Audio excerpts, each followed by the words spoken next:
Good evening everyone, I am Dr. Siddharth and this is a 66-year-old male who is in his 7th decade of life, and 10 months ago he sustained a proximal tibia fracture, which is a medial type of proximal tibia fracture, right? And plating, open reduction internal fixation with a medial incision, and plating was done elsewhere, and this was 10 months ago. 3 months later, when the rehab was done and patient began to walk, he experienced instability, difficulty in climbing stairs, and he was only able to walk with a brace, with a knee brace. Without a knee brace, he was not able to walk. So that was his clinical situation. So he went back to the same surgeon with instability. Thereafter, he was offered PCL reconstruction. So PCL reconstruction also has been done. And afterwards, after PCL reconstruction, patient was again not happy because he was having persistent instability even after PCL reconstruction. So he came to us at 11 months of injury and 11 months of index surgery, complaining of first thing instability in the knee, second thing is on and off pain, third thing is inability to walk without a knee brace. So that was his clinical situation. So if we play the video, this is on the operating table, and you can see one thing for sure, there is instability.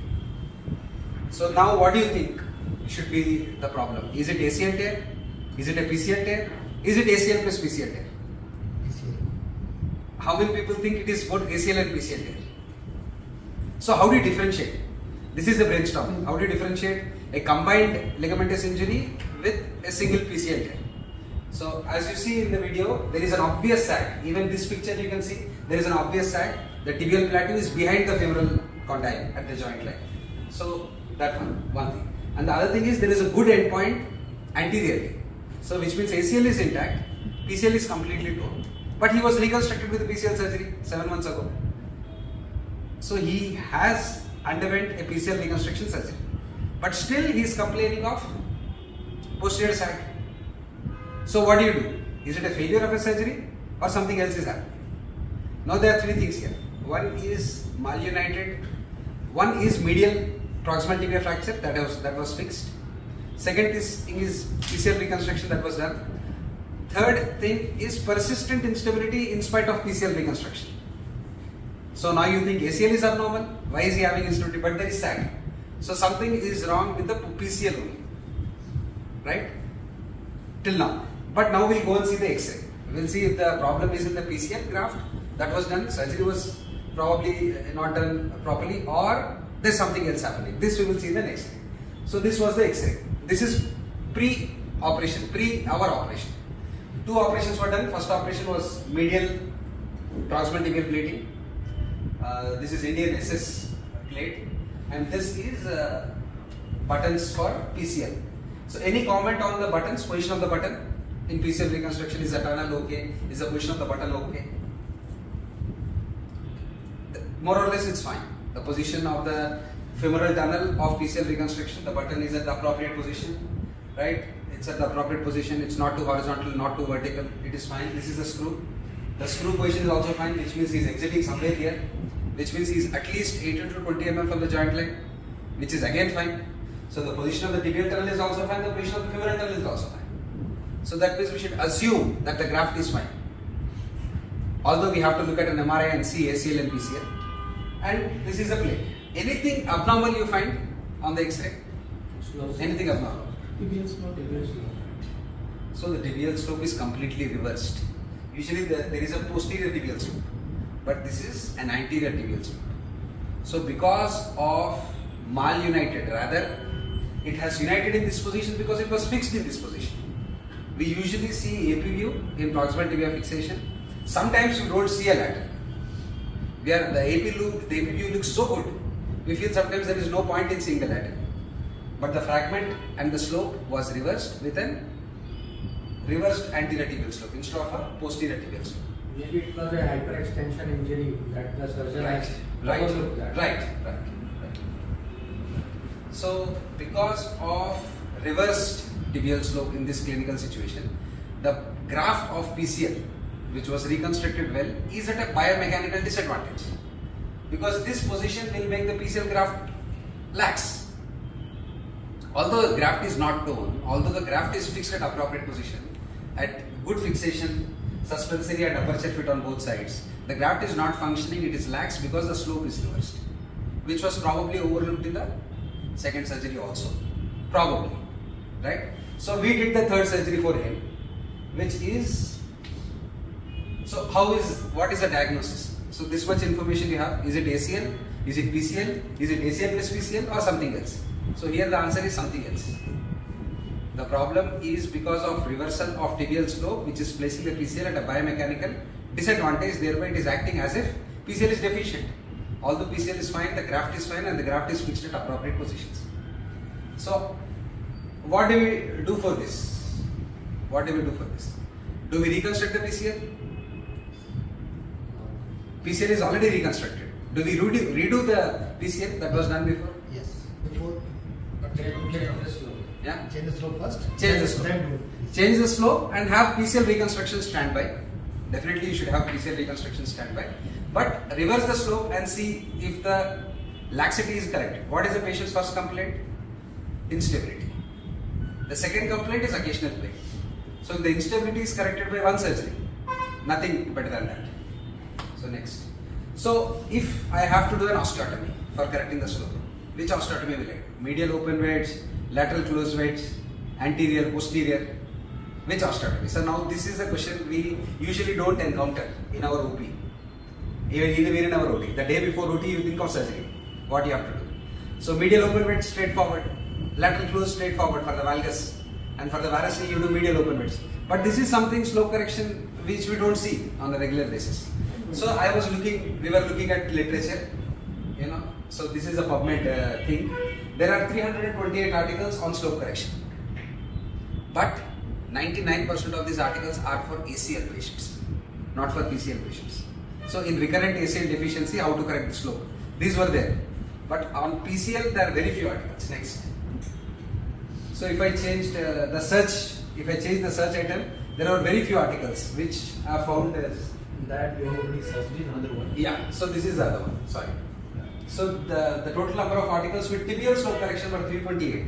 Five. But the articles with tibial slope correction in a PCL deficient knee, there were only 5 papers. Out of these 5 papers, the best paper that we found is this, which is practically relevant in our clinical situation, where they did a proximal tibial anterior open wedge osteotomy for treatment of posterior knee instability. Exactly the situation that we were in. Next. So basically, in short, what the article told was decreased tibial slope or reverse tibial slope is obviously associated with increased risk of PCL, graft, failure or it being lax. So surgical management is recommended to correct the tibial slope to a more anatomical. That means it should be a posterior tibial slope, not an anterior tibial slope. Right? Just like a natural tibia, native tibia. Next. So the slope, let's say this is a case, right? How do you calculate the slope? It is very easy. Draw 2 best fit circles, right? Through the center point of the circle, suspend a line and draw a line parallel to the joint line. So the angle between these two is the tibial slope, right? So here it is about 13 degrees. Normally it is 7 degrees reversed. 7 degrees reversed. So more or less that was our clinical situation. Reverse tibial slope, and how do we correct that slope? That is the point. Next. So the first thing that we planned is removal of the implant. In this particular case, we should remove the plate, we should remove the screw. Not the buttons, not the graft of PCL. By implant removal, I mean removing the plate and removing the screw. Then planning anterior supratuberosity, which means above the tibial tuberosity, you create a bone cut, you create an osteotomy and open wedge it. Thereby the slope correction will happen. Assessment of stability after the osteotomy, and if you find it okay, fix it to the plate and come out. If not, you have to do PCL reconstruction SOS if required. Next. So this was the anterior open wedge osteotomy, which is supratrochanteric, above the supratuberosity, above the tibial tuberosity, and this is the opening that we achieved. This was about 18 degrees. Patellar tendon was 66. lax. No, so you are lifting up the tuberosity, lifting up the proximal tibia above the level of tibial tuberosity, right? And this is the lateral view of the intra-op imaging. This is something called as a hinge pin. Because in these osteotomies, you have to be very careful for the last 8 to 10 mm of the bone. If you break this, then it will be an unstable situation, right? And the healing also will be very, very slow. It might not heal also. You are giving fourth problem to the patient who has 3 problems, right? So you put a hinge pin across the posterior tibial cortex. This will make sure that the posterior cortex doesn't open up while performing the osteotomy, and you go and leave at least 10 to 12 mm of bone posteriorly, at least 8 mm of bone posteriorly, so that you don't violate it. Right? So this was our post-op X-ray. One can see very clearly how it is an anterior open wedge. Some amount of bone was left intact even after springing it open. So we have exchanged the plate. That was not that's a different plate. This is a different plate. This is a medial plate which was applied quite anterior. Rather, I would say anterior-medial plate. And we did not do a dual plating here because with one plate we achieved good amount of stability. And there are a lot of big iliac strut grafts, tricortical strut grafts. There are 2 grafts on either side, medial side and lateral side. Right, so big, thick strut grafts. So this was before surgery. This is the slope. This is after surgery. Almost near normal posterior tibial slope of 6 to 7 degrees. This is reversed tibial slope of 13 to 14 degrees. So we obtained a correction of easily about 18 mm, 17 to 80 mm. That much we wedged it open anteriorly. So this is slope correction surgery done in this particular clinical situation. Not done very often, but so this is how you think. PCL reconstruction is needed or something else is needed. Always lateral view of the knee should be taken to assess the slope. And if the slope is abnormal, there is no point in doing PCL reconstruction again, because the problem is with the slope. Now we will see the video after the entire fixation and after the entire ribs are removed, the staples have been put.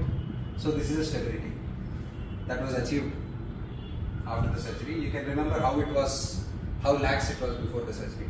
Now the PCL graft is placed at a biomechanical advantage, the same graft, and it appears to be quite okay. Yeah, and eventually we will present also the follow-up of how the patient did in some other session. When was the surgery done? This was done on November 2nd. So, which means about 16 days. You have removed the tibial screw. No, we have not removed anything. We have not touched PCL graft. In a post-op it was not there. Right, that was even tibial screw that we removed. Yeah, this was. Graft was not touched. Graft was not touched. So only then you can wedge it open. Okay. Sir, do you have any additional stability for So- the graft regularly, sir? On tibial side? No, because it was 7 months post PCL reconstruction, 8 months post PCL. So no any tibial No side? touching the graft. Only the screw was removed because it was coming in our way. Okay. Screw removed, that's it.